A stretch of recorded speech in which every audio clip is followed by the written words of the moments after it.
In March of 1982, Silas Croft bought the Salt Flat. That was not its official name on any county map, but it was the name everyone in the Alameda Basin used. 200 acres of alkali-crusted earth that shimmered white under the sun and gave back nothing. The land lay fallow and dead, a testament to a generation of failed irrigation and a high water table that had conspired to pull ancient salts to the surface. It was a wound on the landscape, and Silas had just paid cash for it. He was 68 years old. His hands were thick with the memory of work, the knuckles swollen and the skin cross-hatched with lines of dirt that soap could never fully remove. He had farmed the adjacent parcel, a healthy quarter section of loam, his entire life. He had inherited it from his father, who had inherited it from his. The Croft family had been on this land since the basin was first settled, and they had seen it change. They had seen the water come, and they had seen it poison the soil. The Salt Flat had once belonged to the Miller family. They had been ambitious, eager to embrace the new government-subsidized canal water in the late 1940s. They flooded their fields, chasing bumper crops of alfalfa and cotton. For a decade, they were the richest family in the county. Then the signs began. A faint white dust on the soil after a dry spell. Patches of stunted growth. By the early 1960s, the yield had collapsed. The Millers borrowed money, brought in experts, tried chemical amendments, and deep ploughing. Nothing worked. The salt had won. They went bankrupt in 1968, and the land had sat vacant ever since, a cautionary tale whispered at the feed store. Silas had watched it all. He had seen the Miller boys drive their new cars. He had seen the auctioneer sell off their tractors. He had seen the weeds refuse to grow on the barren expanse. For 14 years, he had looked out over his own green fields at the sterile white land next door. He had walked its perimeter. He had dug test holes near the fence line, feeling the grit of the soil between his fingers. He had watched the way the winter rain pooled on its surface, refusing to soak in, only to evaporate and leave another layer of alkali behind. The problem was not simply the salt, it was the structure of the soil itself. The clay particles had been broken down by the sodium ions, a process the university men called sodic soil dispersion. The soil was slick when wet and hard as brick when dry. It was impermeable. It was, for all intents and purposes, dead. The official assessment from the State Agricultural Bureau, dated 1975, concluded that reclamation would cost more per acre than the most productive farmland in the state was worth. The report recommended the land be abandoned to nature, though nature itself seemed to have abandoned it. So when the news broke that Silas Croft had bought the Miller place, the reaction in the community was uniform. It started as disbelief at the co-op, moved to amusement at the diner, and settled into a kind of pitying mockery at the feed store. The men who gathered there on Saturday mornings, their boots dusty and their caps bearing the logos of seed companies, all said the same thing. The old man had finally lost his mind. A week after the sale closed, Jonathan Davies drove his state-issued Ford sedan down the long gravel lane to Silas's farmhouse. Davies was a young man, not yet 30, with a fresh degree in soil science and a belief in data. He carried a slim leather briefcase and wore polished shoes that were ill-suited to a farm. He was the author of the most recent addendum to the 1975 report, a paper that used computer modeling to confirm the original findings. He felt a professional duty and a bit of pity to talk the old farmer out of his folly. Silas was in his workshop, sharpening the blades of a disc harrow. The air smelled of oil and metal filings. He wore denim overalls over a grey wool shirt, the same clothes he wore most days. He watched the sedan approach, the dust kicking up behind it. He turned off the grinder, letting the high-pitched whine fall to silence, and waited. He did not wipe the grease from his hands. Davies stepped out of his car and blinked in the bright morning sun. He introduced himself, his voice carrying the clear, confident tone of a man used to being the smartest person in the room. He held out a clean hand, then seemed to notice Silas's, and retracted it with a tight, polite smile. "Mr. Croft," Davies began. "I'm with the State Agricultural Bureau. I was hoping I could have a word with you about your recent purchase, the old Miller property." Silas nodded. He gestured with his head toward two wooden chairs that sat under the shade of a large oak tree. "Have a seat." Davies sat on the edge of the chair, placing his briefcase carefully on his knees. "Sir, I'll be direct. I've studied that parcel extensively. My office has been monitoring it for over a decade. The salinity and sodium levels are, to be frank, off the charts. The soil structure is completely degraded. It's a closed basin hydrology problem." He spoke the words with a certain reverence, as if naming powerful, immutable gods. Silas listened. He did not speak. He looked out past Davies toward the white glare of the salt flat. Davies opened his briefcase and pulled out a file thick with papers. He showed Silas charts with colored bars and graphs with steep, unforgiving lines. He pointed to numbers representing electrical conductivity, sodium adsorption ratio, and parts per million of various dissolved solids. The cost to remediate this with gypsum and sulfuric acid, coupled with the necessary subsurface drainage systems, you're looking at upwards of $3,000 an acre. And even then, our models show only a 40% chance of returning it to marginal productivity within 10 years. He paused for effect. No crop you could grow would ever pay that back. It's an economic impossibility. Silas looked at the papers. He saw the numbers and the neat, printed words. They were abstract. They were symbols for the reality he could feel in the soil, see in the shimmer of the heat, and smell on the dry wind. The papers told one story. His father had told him another. "I appreciate you coming all the way out here," Silas said. His voice was low and gravelly, like stones rolling in a slow stream. Davies sensed he was not getting through. He softened his tone, shifting from professional to paternal. "Mr. Croft, people in the community are concerned. They respect you. They see this as a waste of your hard-earned money. There's no shame in admitting a mistake. You could likely resell it to the state for a conservation easement and recoup some of your investment." "I'm not planning on selling," Silas said. "Then what are you planning to do?" Davies asked, a hint of exasperation in his voice. "You can't plant anything there. The seed won't even germinate."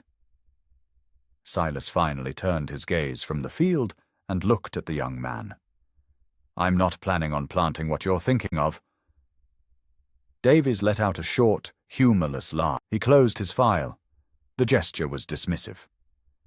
"Mr. Croft, with all due respect, you can't grow anything there. It's salted earth." He stood up, smoothing the front of his trousers. "My report is a matter of public record if you change your mind. We have programs, assistance, but they're for viable projects." Silas stood up as well. He was taller than Davies, and his presence seemed rooted in the ground itself. "Your report is about killing the salt," Silas said. It was not a question. "It's about remediation," Davies corrected. "Mitigating the sodium and leaching the salts out of the root zone. It's the standard, scientifically proven approach." "You'd be fighting the land," Silas said. "It's easier to ask it what it wants to do." Davies stared at him. It was the kind of folk nonsense he'd been warned about by his professors, the anecdotal wisdom that stood in the way of progress. It was quaint. It was ignorant. "The land," Davies said slowly, as if to a child, "wants to be a salt marsh. It's reverting to its prehistoric state. That's not a profitable enterprise." He gave another tight smile, got in his car, and drove away, leaving Silas standing in the swirling dust. The men at the feed store would have a good laugh about this. The old man thought he could talk to the dirt. Silas watched the car disappear. He was not angry. He was not offended.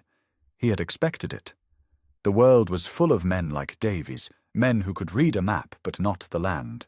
They had powerful tools and vast amounts of information, but they lacked a certain kind of knowledge, the kind of knowledge that came from listening, from watching, and from remembering.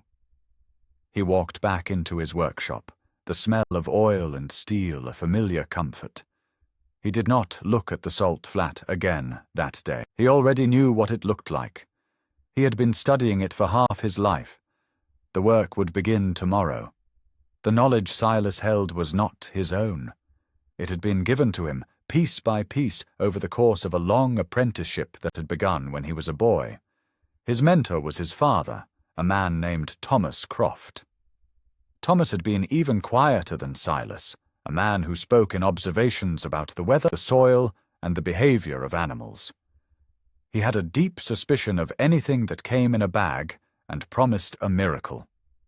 In the fall of 1938, when Silas was 14, a small corner of their own farm had begun to show the white stain of salt. It was a low-lying patch of about 5 acres where the drainage was poor. Thomas had tried to install a tile drain, but the problem had gotten worse. The county agent at the time, a man much like Davies but without the computer models, had recommended a heavy application of gypsum.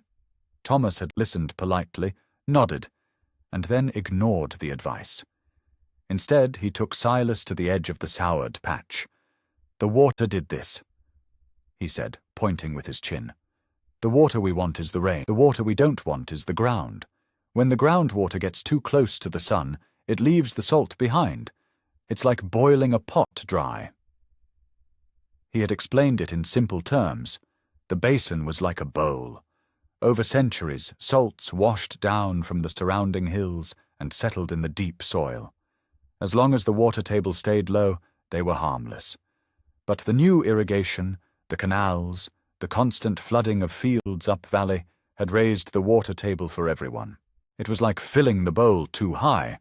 In low spots, the water was now close enough for the sun to draw it up through the soil, a process he called the slow wick. "You can't fight the water," Thomas told him. "It will always win. And you can't get rid of the salt. It's part of this place. You try to wash it away, and it just comes up somewhere else." He had looked at the 5-acre patch with a thoughtful expression, not one of defeat. "The problem isn't the salt. The problem is the plant. We're asking the wrong plant to live here." That winter, Thomas had taken Silas on a trip. They drove their old Ford truck 100 miles west, to the edge of the great salt marshes that bordered the ocean bay. They spent a week there, not as farmers, but as naturalists. They camped in the damp, salty air and spent their days walking the tidal flats. Thomas carried a small, leather-bound notebook and a pencil. He showed Silas the plants that thrived where nothing else could grow. He did not know all their names, but he knew their functions. There was a tough, spiky grass that grew in the loose sand near the high tide line. There was a fleshy, jointed plant that looked like a miniature cactus, its leaves thick and waxy. It grew in the mud that was flooded twice a day by salt water. He called it pickleweed. There were others, plants with silvery leaves that shed salt, and deep-rooted shrubs that seemed to drink the brackish water without harm. Thomas made Silas take notes. He had him draw the plants. He made him dig them up and look at their root systems. Some had shallow, fibrous roots that captured surface moisture. Others had deep tap roots that punched through dense clay. "Look," Thomas would say, holding up a pickleweed plant. "It holds the water in its leaves. It keeps the salt, too. It's not fighting it. It's using it." They collected seeds.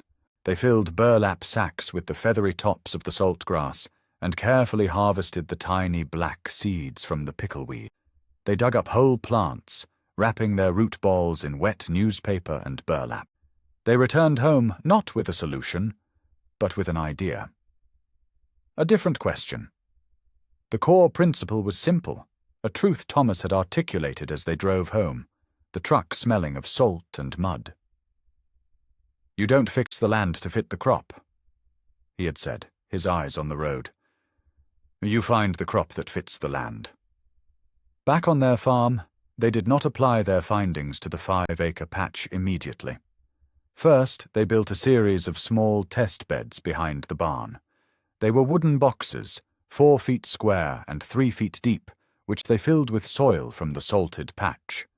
They created their own miniature salt flats. Then they began their experiments. They planted the seeds they had collected. They watered some with fresh water, some with brackish water they made by dissolving rock salt in a barrel. They observed. Most of the plants died, but a very few, survived.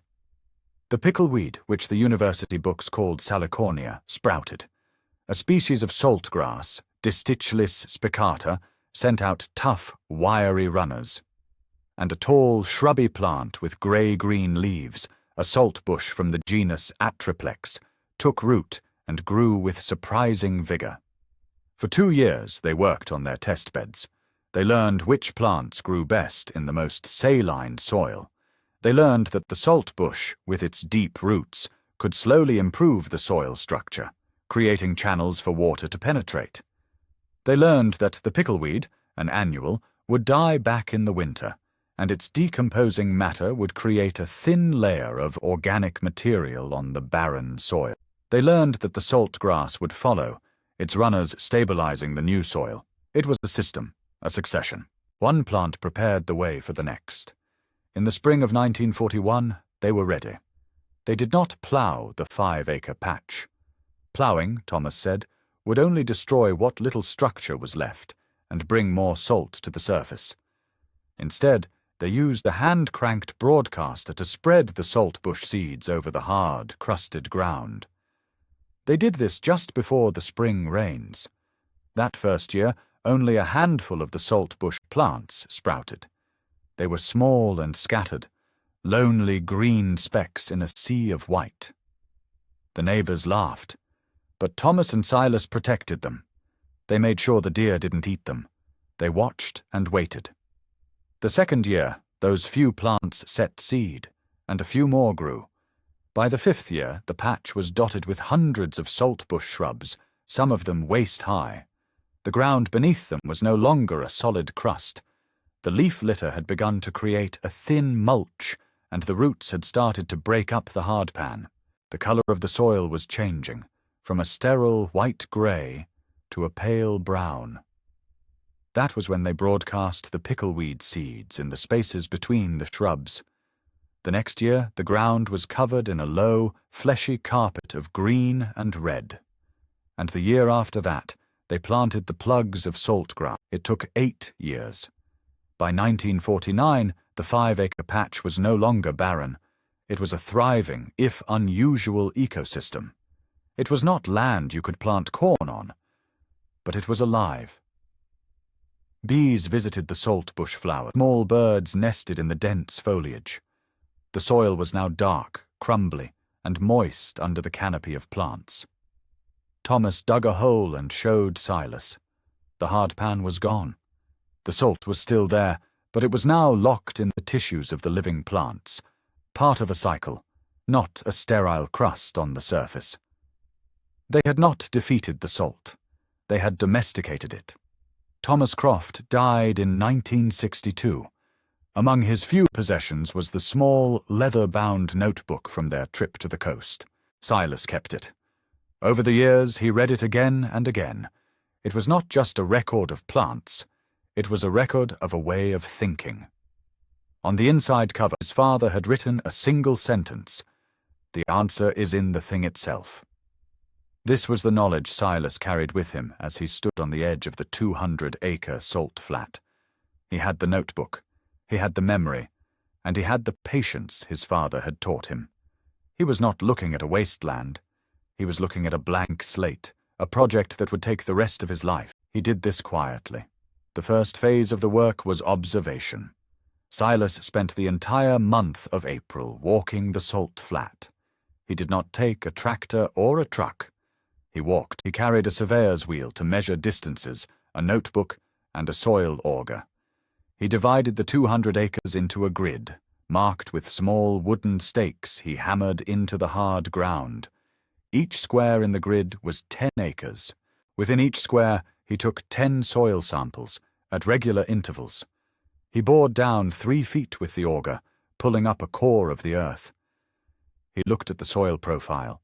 The top few inches were a loose, powdery dust mixed with salt crystal. Beneath that was a foot or more of dense, grey, columnar clay, the impermeable hardpan. Below that, the soil was saturated with brackish water. He could feel the slickness of the sodium-rich clay. He could smell the sulphurous odor of anaerobic decay. He did not send the samples to a lab. He analyzed them himself, in his workshop. He had a set of glass jars, a scale, and a small battery-powered conductivity meter he'd bought from a scientific supply catalogue. He would take a measure of soil, mix it with a measure of distilled water, let it settle, and then test the water. The numbers his meter gave him were terrifyingly high, confirming everything Davies had said. But Silas was not looking for a single number. He was looking for variations. He discovered that the salinity was not uniform.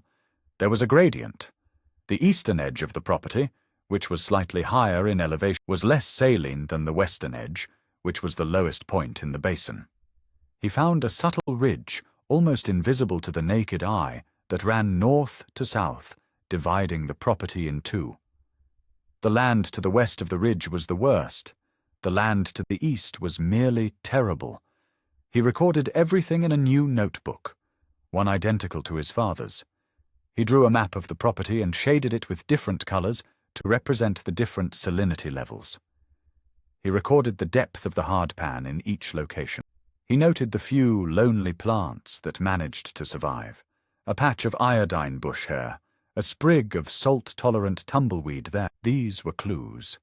They were nature's own survey, telling him where the conditions were least hostile. His evenings were spent in his father's old office. He unrolled county survey maps from the 1920s, before the big canals were built. He found the old Miller property. He saw that a natural seasonal creek had once meandered across the western portion of the land, draining into a shallow lake that had long since disappeared. The Millers, in their quest for perfect laser-leveled fields, had filled in the creek and obliterated the drainage path. They had created a bathtub with no drain. The math did not require a pencil. The problem was not just the salt pulled from below, but the rain that fell from above. With no way to run off, the winter rains pooled on the impermeable surface. The water sat for months, dissolving the surface salts, becoming a concentrated brine. When the sun returned in the spring, the water evaporated, leaving the salt behind, worse than before. Jonathan Davies had called it a closed basin hydrology problem. He was right, but he had seen it as a permanent state. Silas saw it as a broken machine, and he thought he knew how to fix one of its most important parts. In early May, the work of action began. Silas did not bring in a bulldozer or a scraper. He used his old tractor, a 1958 John Deere Model 720. It was a simple, powerful machine he could fix with a wrench and a hammer. To the tractor he hitched a single-shank subsoiler, a tool most farmers used to break up deep compaction in otherwise healthy fields. It was essentially a long, heavy steel tooth that could be dragged through the ground. He did not try to rip the entire field. He knew that would be futile and would burn a fortune in diesel. He consulted his map. He would start by re-establishing the old creek bed. He drove the tractor to the northeast corner of the property, the highest point, and lowered the subsoiler shank. It was set to a depth of 30 inches, deep enough to get below the worst of the hardpan. The tractor roared, the big two-cylinder diesel engine settling into a deep, rhythmic popping. The steel tooth bit into the ground. For the first few feet, it went easily through the dusty topsoil. Then it hit the hardpan. The tractor bucked. The rear wheels spun, digging uselessly into the salty crust. It was like trying to plow concrete. The men at the feed store had predicted this. He'll break his plow, then he'll break his tractor, then he'll break his heart. one of them had said, to general agreement. Silas stopped. He backed up. He knew this would happen. He got off the tractor and walked to the stalled point. He came back with a shovel and a pickaxe. For an hour he worked by hand, in the hot sun, chipping away at the rock-hard clay, creating a small trench for the subsoiler to find purchase. He got back on the tractor. This time, the tooth caught. With the engine straining, the tractor moved forward, pulling a single, deep furrow in the earth. It moved at a crawl, the sound of the engine a constant, laboring groan. He followed the path he had marked with stakes, a gentle, meandering line that followed the ghost of the old creek. It took him 2 days to cut the first channel, a single narrow rip in the earth just over a mile long. It ran from the high northeast corner down to the low southwest corner. When he was done, he had used more fuel than he normally would in a month of ploughing. He was covered in salty dust, and his bones ached. But he had made the first cut. He was not finished. He returned to the start and moved the tractor over 20 feet. He made another pass, and another. For 2 weeks, he drove the tractor back and forth, slowly, methodically, ripping parallel lines across the 100 acres of the west lower half of the salt flat. He was not turning the soil over. He was just cracking it. He was creating deep, 30-inch fissures every 20 feet. From the air, it would have looked like someone had dragged a giant comb across the land. The community watched with detached amusement. Drivers on the county road would slow down, see the old green tractor crawling across the white expanse, and shake their heads. Silas was a fixture of the landscape now, a lonely man engaged in a pointless, repetitive task. His neighbor to the north, a younger farmer named Henderson, who had just bought a brand-new, air-conditioned Case IH tractor, would sometimes watch from his fence line. He felt a mix of pity and contempt. The old man was just burning fuel, making scratches on a dead piece of ground. Silas ignored them. He was not working for them. He was working for the rain.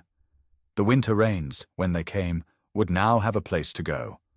Instead of pooling on the surface, the water would find its way into the deep fissures he had cut. It would soak down past the hardpan. Some of it would begin the slow process of leaching salts downward. But more important, the main channel, the Ghost Creek, would now carry the excess water away from the field and into the low-lying sump at the far corner of his property. He had opened the drain on the bathtub. With the ripping done, the second part of the physical work began. This part did not involve the tractor. It involved a small, battered trailer hitched to his pickup truck and long drives to the west. He returned to the salt marshes his father had shown him. The landscape had changed. Some areas were now protected ecological reserves. He could not just dig up plants anymore. But he found what he was looking for. He found a commercial nursery, a small specialist outfit run by a woman with a degree in botany that cultivated native plants for restoration projects. She had never had a customer like Silas. He didn't want pretty flowers or shade trees. He came with a list. It was a list of the hardiest, most salt-tolerant species known to science. He bought seeds. He did not buy them in small packets. He bought them in 50-pound sacks. He bought Atriplex lentiformis, the big quail bush, the same species that had worked on his father's test plot. He bought Salicornia pacifica, the pickleweed. He bought Distichlis spicata, the inland saltgrass. And he bought seeds for a plant his father had not known, a species called Suaeda mochini, or desert seepweed. The botanist told him it was a primary colonizer, a plant that could handle extreme salinity and alkalinity. It was one of the few things that might grow on the bare ground between his ripped furrows. The cost of the seeds was substantial. It was the second largest investment he had made, after the land itself. When the bill for the seeds was paid at the co-op, where Silas had an account, the news spread quickly. Not only was the old man crazy, he was spending a fortune on weed seeds. Weeds! The irony was too much for the men at the feed store. They laughed until they cried. Silas brought the sacks of seed home and stored them in a cool, dry shed. He would not plant them until the fall, just before the first rains were due. He spent the summer waiting. He maintained his other farm. He harvested his wheat. He sold his calves. He lived his life. But every evening he would walk to the edge of the salt flat and look at his work. The deep rips in the ground were still there, like scars. They were a promise. They were a prayer for rain. In late October, the sky darkened. The air grew cool and smelled of damp earth. The weather forecast predicted a multi-day storm system moving in from the coast. It was time. Silas loaded the seed into a broadcast spreader attached to the back of his tractor. He did not mix the seeds together. He had a plan, based on his salinity map. On the eastern 100 acres, the part he had not ripped, the part with merely terrible soil, he broadcast the quail bush seeds. This was his long-term crop, the foundation of the new ecosystem. On the western 100 acres, the part he had ripped, he made 2 passes. First, he broadcast the desert seepweed, the primary colonizer. Then he came back and broadcast the pickleweed. The saltgrass seeds he kept back. Their time would come later. He finished the seeding on a Tuesday afternoon. On Wednesday morning, the rain began. It was not a hard, driving rain that would wash the seeds away.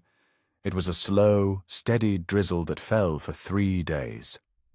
Silas watched from his porch. He saw the water soak into the ground.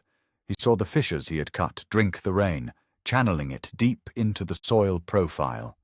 He saw the main channel he had dug begin to flow, a trickle at first, then a steady stream of tea-colored water, carrying away the excess surface water and dissolved salts. For the first time in 50 years, the land was breathing. It was drinking and exhaling. He did not expect to see results that year. He knew this was a long game. Winter came. The ground froze. Snow fell, covering the white salt with a blanket of clean, new white. In the community, his project was already old news, a settled joke. He was Salty Silas. The field was Silas's folly. The story had been told so many times it had become a piece of local folklore. But in March of the following year, 1983, something happened. A traveling salesman, cutting across the county on the road that bordered the salt flat, stopped his car. He thought his eyes were playing tricks on him. The field, which he remembered as a uniform, glaring white, seemed to have a faint haze of color to it. A dusty greenish-brown. He mentioned it at the diner. No one believed him. Silas had seen it weeks earlier. He had walked the field. On the eastern half, scattered across the acreage, thousands of tiny, 2-leafed seedlings were pushing up through the crust. They were the quail bush, the atriplex. Most would die, but some would live. The real miracle was on the western half. In the damp soil between the rips, a carpet of minuscule, fleshy sprouts was emerging. They were red and green. It was the pickleweed and the desert seepweed. They had germinated in the hypersaline soil. His father's theory and his own careful work had been proven correct. The plants that fit the land had found a home. He did not celebrate. He did not tell anyone. He simply made a note in his logbook. March 12, 1983. Germination observed. The work was just beginning. Over the next 2 years, the transformation of the salt flat was slow, almost imperceptible to a casual observer, but to Silas, it was a dramatic and unfolding story. The first year, the seedlings were fragile. A hot, dry spell in June killed nearly half of the new quail bush on the eastern section. On the western flats, the pickleweed and seepweed grew, but they remained low to the ground, a thin, colorful scum on the white earth. Henderson, his neighbor, still scoffed. "Looks like you're growing a fine crop of nothing," he yelled over the fence one day, his voice thick with condescension. Silas just raised a hand in acknowledgement and kept walking. Silas knew the first year was about survival. The plants were sending down roots, anchoring themselves, adapting. He did not interfere. He did not irrigate. He did not fertilize. His father had taught him that coddling the plants would make them weak. They had to be suited to the place as it was, not as he wished it to be. In the second year, the survivors began to assert themselves. The quail bush that had made it through the first summer grew with renewed vigor. By the end of the season, they were no longer seedlings, but small woody shrubs, a foot high. They began to create tiny islands of shade, and their leaf litter started the slow process of building a new topsoil. On the western side, pickleweed and seepweed returned in force. They were annuals, and the seeds they had dropped the previous fall now sprouted in a much denser carpet. The field, seen from a distance, was no longer white. It was a mosaic of dull green, red, and brown. The salt was still there, visible in the gaps between the plants, but it was no longer the dominant feature. It was during that second summer that Jonathan Davies returned. He had not come to see Silas. He was in the area for another matter, a dispute over water rights, and was driving down the county road when he passed the old Miller property.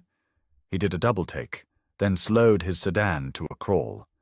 He could not reconcile what he was seeing with the data in his head. His models had been unequivocal. This land was sterile. It was supposed to be white, but it was not. He saw the regularly spaced lines of the rips Silas had cut. He saw the low, colored vegetation covering the ground. He saw the larger shrubs dotting the far side of the field. He pulled his car over. He got out, his polished shoes sinking slightly into the soft shoulder. He looked across the fence. It was not a farm. It was not a pasture. It was something else entirely. It looked wild, but it also looked intentional. He could see the pattern of the rips, the distinct zones of vegetation. It was not random. He felt a prickle of something he did not want to name. It was the feeling of a man who has built his life on the certainty of numbers, only to be confronted with a reality that ignores them. He told himself it was an anomaly, a strange flush of weeds after a wet winter. It would die off by summer. It meant nothing. He got back in his car and drove on, but the image of the field stayed with him. That fall, Silas began the third phase of his planting. He hitched his old seed drill to the John Deere 720, a piece of equipment designed for planting grains in neat rows. He filled the hopper with the saltgrass seed he had held in reserve. He drove the tractor not onto the field itself, but onto the access roads and berms he had established around the perimeter. He drilled the saltgrass seed into these elevated, less saline areas. This was his nursery. The saltgrass, Distichylus spicata, was a rhizomatous plant. It spread by underground runners. His plan was not to seed the whole field with it, but to establish strong, healthy colonies on the edges and let them march into the flats on their own, following the path cleared by the pioneer plants. He was building an army and letting it choose its own ground. The men at the feed store had mostly stopped talking about Silas. The joke was old, but now a new topic of conversation emerged. People were noticing the change. It was no longer deniable. The salt flat had color. It had texture. "Looks a bit better," someone might concede, before adding, "but you still can't make a living off of weeds." The consensus was that Silas had managed to turn a useless salt flat into a useless weed patch, a marginal improvement at best. The fourth and fifth years were a period of consolidation and growth. The quail bush on the eastern 100 acres were now waist-high. They were dense, woody shrubs, and the ground beneath them was now covered in a thick layer of decomposing leaves. Silas could walk among them and feel the change in the soil under his boots. It was no longer a hard crust. It was becoming friable. He dug a small hole. Earthworms. He had not seen an earthworm on this land since he was a boy. The quail bush were also doing their work as biopumps. Their deep roots were pulling up water from the subsoil, using it and transpiring it through their leaves. This was lowering the water table, slowly but surely. Each shrub was a small living water pump, fighting the slow wick his father had described. Furthermore, the plants were sequestering salt in their leaves. When the leaves dropped, the salt was redeposited on the surface, but now it was part of an organic cycle, bound up in the mulch, not a sterile mineral crust. On the western side, the pickleweed and seepweed continued their annual cycle of growth and decay, adding precious organic matter to the soil. And now, the salt grass was beginning its invasion. Tough green runners advanced from the berms, creeping into the flats, finding purchase in the soil prepared by the pioneers. The grass was even more effective at stabilizing the soil, creating a dense mat of roots that held the earth together and provided a living mulch that shaded the ground and reduced evaporation. By the end of the 5th year, in the fall of 1986, the ecosystem was beginning to function on its own. It was a complex, layered system. The quail bush provided height, structure, and deep water management. The pickleweed and seepweed provided ground cover and rapid organic matter accumulation in the harshest zones. The salt grass provided permanent stabilization and a dense root mat. Each plant had a role. Each had been placed in the right spot at the right time. It was then that Silas's grandniece Elara came to live with him. Her parents had moved to the city for work, but Elara, who was 17, wanted to finish her last year of high school in the valley she had grown up in. She was a quiet, observant girl with her granduncle's calm demeanor. She moved into the spare room in the old farmhouse. She was fascinated by the project on the salt flat. She had grown up hearing the stories, the jokes about Salty Silas. But she saw something else. She saw a landscape being brought back to life. She started walking the field with Silas in the evenings. She did not ask many questions at first. She just watched. She watched him take soil samples, not with an auger anymore, but with a simple trowel. She watched him measure the growth of the plants. She watched him observe the insects and birds that were returning to the land. Quail now nested in the quail bush. Killdeer ran along the damp patches near the drainage channel. A whole world was being reborn. One evening, standing amidst the head-high quail bush, she finally asked the question that the whole valley had been asking for 5 years. "Why are you doing this, Uncle Silas? I mean, what's it for? You can't graze cattle on this." Silas stopped. He looked at the dense stand of grey-green shrubs around them. He picked a leaf, thick and slightly rubbery. "These plants are the crop," he said simply. Elara was confused. "The bushes, but they're not good for anything?" "They're good for this land," he said, "and they're good for making this." He reached into the bush and showed her. Clustered along the branches were thousands of small, flattened, disc-like seeds. "This is the harvest." He explained it to her then. He told her about the nursery that sold seeds for restoration projects. He told her about the growing demand from state highway department, from mining companies, from anyone who needed to revegetate disturbed, saline soils. These were not weed seeds, they were specialist tools. And they were rare. He had not just been restoring land, he had been building a factory for producing the very seeds needed to do this kind of work elsewhere. The quail bush, the pickleweed, the salt grass, they were all about to produce their first massive seed crop. Elara looked at him, then at the field stretching out before them, and she finally understood. The scale of it, the genius of it. He had not bought a wasteland. He had bought a production facility. He had used the problem, the salt, as the very thing he needed to create the solution. The men at the feed store thought he was a fool. He was, she realized, the only one who had seen the real value of the place. He had seen the answer in the thing itself. The harvest began in late September of the 6th year. It was not a harvest of combines and grain trucks. The tools were as unconventional as the crop. For the quail bush, Silas had modified an old pull-type corn picker. He replaced the snapping rollers with soft brushes that would strip the disc-like seeds from the branches without destroying the shrubs. He drove his old John Deere slowly through the rows of bushes he had effectively planted with his initial broadcast. the machine gently combing the seeds into a collection bin. For the low-growing pickleweed and seepweed, the process was different. He waited until the plants had dried down in the late fall sun. Then he and Alara used a simple push harvester, a device that was little more than a rotating brush and a collection box on wheels, to sweep up the tiny black seeds from the soil surface. It was slow, painstaking work. For the saltgrass, he did not harvest seed at all. Instead, he harvested the rhizomes. He used a modified potato digger to lift mats of the sod, which he then cut into squares.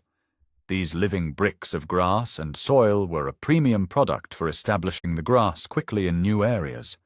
They spent 2 months harvesting, cleaning, and bagging the crop. The barn was filled with sacks. There were sacks of grey quailbush seeds, sacks of black pickleweed seeds, and pallets stacked with squares of saltgrass sod. The air in the barn was dusty and smelled of wild, arid places. When they were finished, Silas had an inventory. He had over 5,000 pounds of quailbush seed. He had 2,000 pounds of pickleweed and seepweed seed, mixed. He had 500 pallets of saltgrass sod. He did not take his product to the local co-op. He got out the catalogue from the specialist nursery and called the number. He spoke to the botanist he had bought the original seeds from. He told her what he had. There was a long silence on the other end of the line. "How much did you say?" she asked, her voice incredulous. Silas repeated the numbers. She told him she would call him back. An hour later she did. She was not alone. On the line with her was a man from the State Department of Transportation and another from a multinational mining corporation that had a massive reclamation project in Nevada. The demand for these seeds and sods was immense, and the supply was minuscule. Most of it was painstakingly collected from the wild, a few pounds at a time. A harvest of this scale was unheard of. It was a strategic reserve. They negotiated a price. The numbers were staggering. Quailbush seed, which was in high demand for creating roadside vegetation and wildlife habitat along salted highways, was worth $30 a pound. The pickleweed and seepweed mix, used for tidal marsh restoration, was worth over $50 a pound. The saltgrass sod was sold by the square foot, and it was the most valuable of all.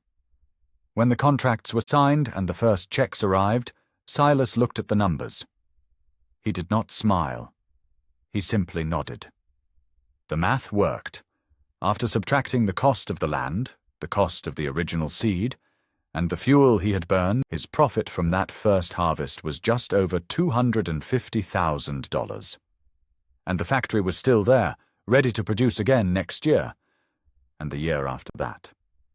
The men at the feed store had said you couldn't make a living off of wheat. They were wrong.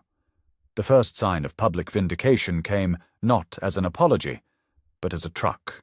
A large semi-truck with the logo of the State Department of Transportation on its door rumbled down the county road and turned onto Silas's lane. The driver had a bill of lading for 5,000 pounds of Atriplex lentiformis seed.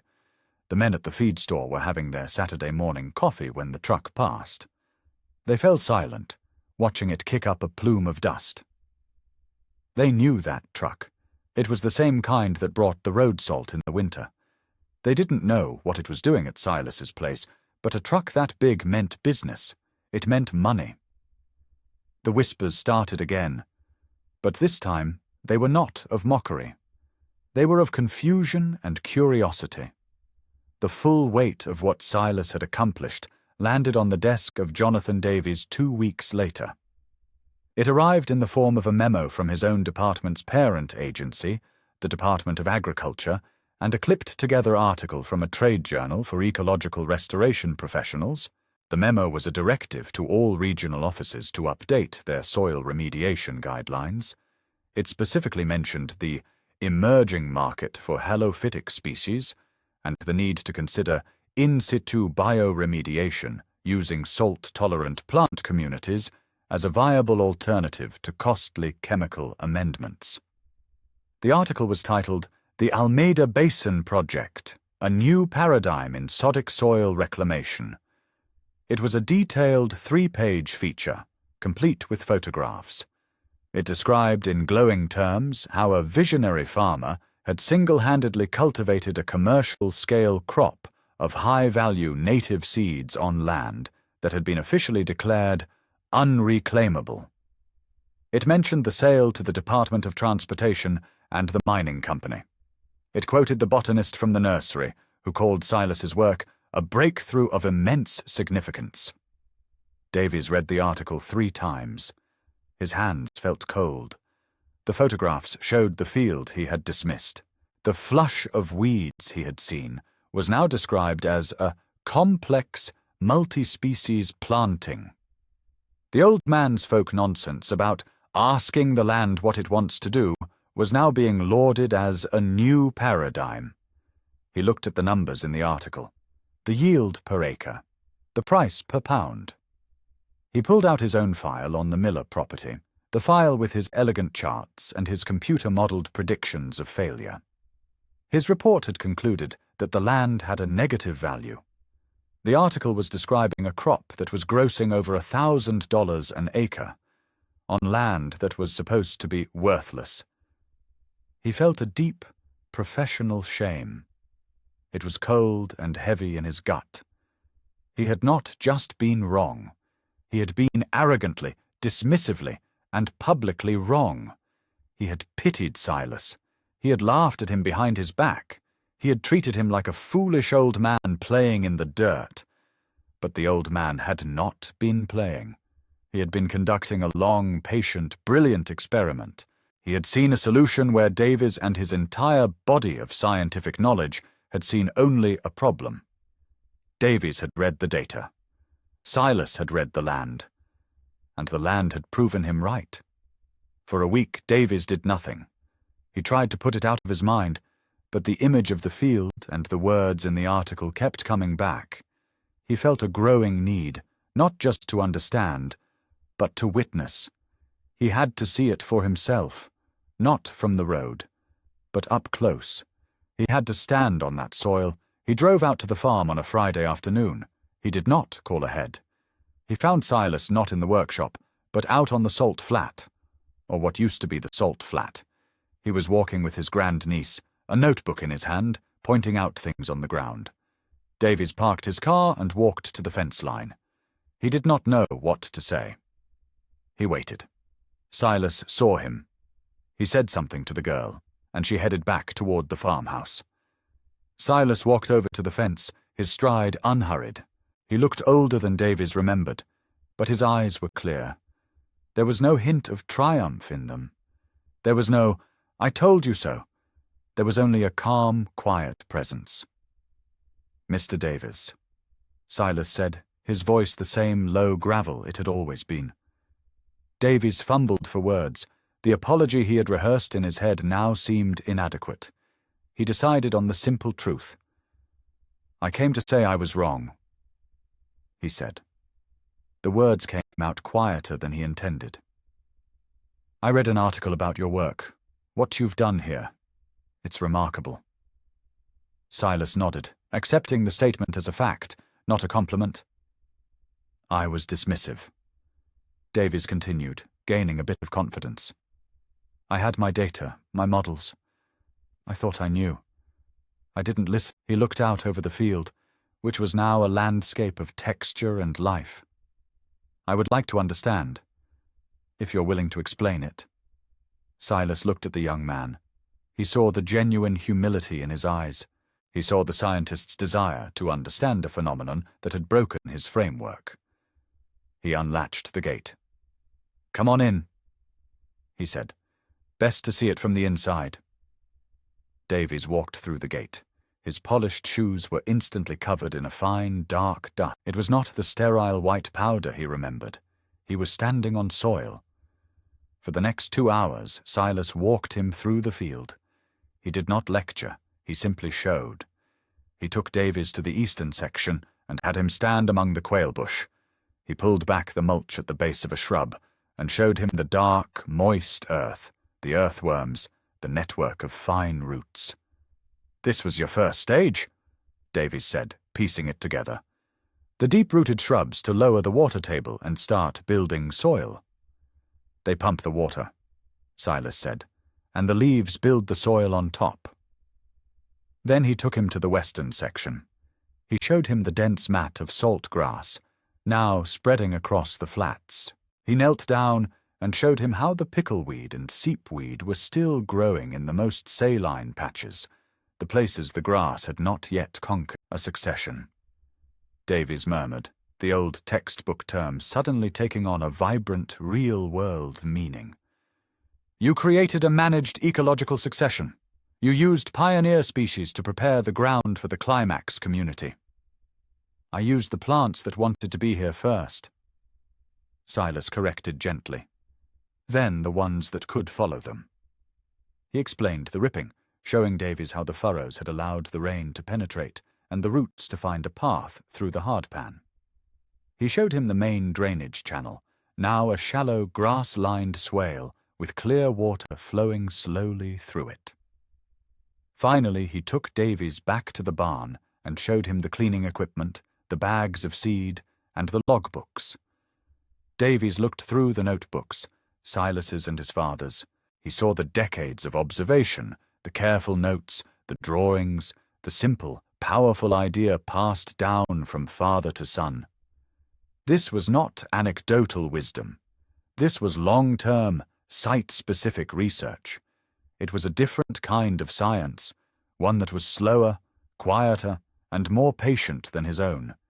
It was based on a partnership with the land, not a battle against it.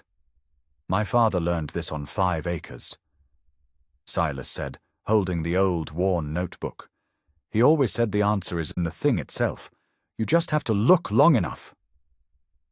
Davies was silent for a long time. He was looking at more than just a successful farm. He was looking at a lifetime of knowledge, a legacy. The state needs to know about this, he said finally. Properly, not just from a journal article. This changes things. This could be applied to thousands of acres of abandoned farmland across the West. He meant it. The shame had been replaced by a powerful sense of purpose. He had been given a lesson, and now he had a responsibility to transmit it. In the following months, Jonathan Davies became Silas's unlikely champion. He wrote a new report, a complete reversal of his previous one. He titled it, A Case Study in Halophytic Remediation, the Croft Method. He used his position within the Bureau to organize a field day at Silas's farm.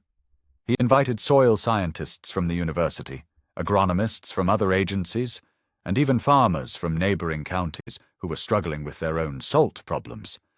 Henderson, Silas's skeptical neighbor, was there. The men from the feed store were there, standing awkwardly at the back, their arms crossed. Silas did not give a speech. He simply let Davies do the talking, and then he led the group on a walk through the field, just as he had with Davies. He answered questions in his usual short, factual way.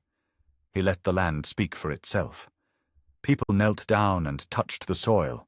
They looked at the healthy, seed-laden plant. They saw the birds and the insects. They saw the clear water in the drainage ditch. They were not looking at a weed patch. They were looking at a miracle of restoration. Henderson stood by the fence, his face a mask of astonishment. He looked at his own fields, then back at Silas's. He was a good farmer, a conventional farmer. He knew the cost of fertilizer, of herbicide, of diesel. Silas had used almost none of those things. He had used knowledge, patience, and a few bags of the right seed. Henderson walked over to Silas, took off his hat, and said, Mr. Croft, I owe you an apology. I was a fool. Silas just nodded. The field day was a turning point. The Croft method, as it came to be known, became a subject of study at the State Agricultural University. The Bureau of Agriculture, with Davies leading the charge, established a new cost-sharing program to help other farmers purchase helophytic seeds and implement similar restoration projects. Silas's farm became the primary seed source for the entire program. His yearly harvest became a major operation. He bought a second, larger seed cleaner. He built a new shed for storage. Ilara, after graduating, decided to forego university and stay on the farm. She had found her calling. She had her granduncle's patience and his eye for detail. She managed the books and the sales, leaving Silas to manage the land. The farm became more than just a source of seed. It became a living classroom. Ilara started giving tours to student groups and other farmers. She was a natural teacher, able to explain the complex ecological principles in the same simple, direct way Silas had explained them to her. She was the successor, the one who would carry the knowledge into the future.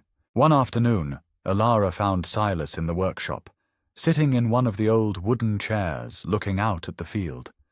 It was the 10th anniversary of the day he had bought the land. The quail bush were now small trees.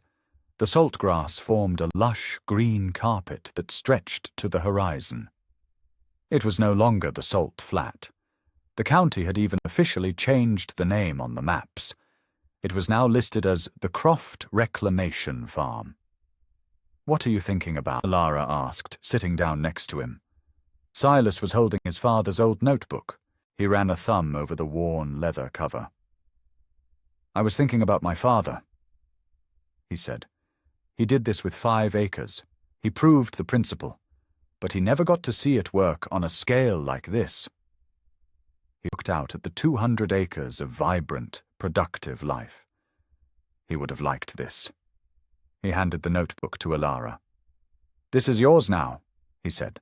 "You know what's in it, but the real book is out there." He gestured toward the field. "Keep reading it." Ilara took the notebook. It felt warm from his hands. It was a tangible link to a chain of knowledge that stretched back through generations. She had learned the method. She had seen the vindication. Now she understood her role was to be the steward, not just of the land, but of the idea. The John Deere Model 720 tractor, the one Silas had used to rip the hardpan, now sat parked in a place of honor by the barn. It was cleaned and polished, a museum piece that was still in perfect working order. It was a symbol. It was a reminder that the right tool did not have to be the newest or the most expensive. It just had to be the right tool for the job, wielded with knowledge. The community's perception had undergone a complete transformation. The name Salty Silas was still used sometimes, but now it was a term of endearment, of respect. The story of his folly had become a legend of his wisdom. The men at the feed store now bragged about him. "Knew he was onto something all along," they'd say, conveniently forgetting their years of mockery. His success had become part of the valley's identity. Jonathan Davies eventually became the head of the State Agricultural Bureau. He kept a framed photograph of the Croft farm on his office wall next to his university degrees. It was a reminder that data is not knowledge, that a model is not reality, and that sometimes the most profound wisdom is found in the quiet observation of a patient old man. The farm's success was no longer remarkable, it was simply a fact. The yearly harvest of seeds provided a stable, substantial income. But more than that, it provided the raw material for the healing of other lands. Trucks now regularly carried Silas's seeds to salted fields in 5 different states. The 5 acres his father had healed had become thousands. The legacy was not just the restored land or the money, it was the exponential spread of the idea. Silas Croft lived to be 85. He spent his final years, as he had spent most of his life, walking the land, observing, and making quiet notes in a logbook. He passed away peacefully in the old farmhouse, leaving the farm and the knowledge in Ilara's capable hands. She did not change a thing. She continued the work, the harvest, and the teaching. She understood that the system he had built was not a static thing to be preserved, but a living process to be managed with the same patience and respect he had shown. Years later, a young university researcher, working on her doctoral thesis about the Croft method, was interviewing an elderly Ilara. They sat in the shade of the same oak tree where Silas and Davies had once sat. The researcher asked what she thought the most important lesson of her grand-uncle's work was. Ilara was quiet for a moment, looking out at the thriving green expanse that had once been a white desert. She thought of Silas, of his father Thomas, of the little notebook, and of the old tractor. She thought of the simple, powerful truth that had guided them all. "He taught me that you don't fix the land," she said. "You don't fight it. You don't force it to be something it's not. You listen to it. You learn its nature, and then you find the partners that belong with it." She pointed to the field. The plants were always there. The knowledge of how they worked together was always there. It just waited for someone to pay attention. Some things don't become obsolete. They just wait for people to remember why they were.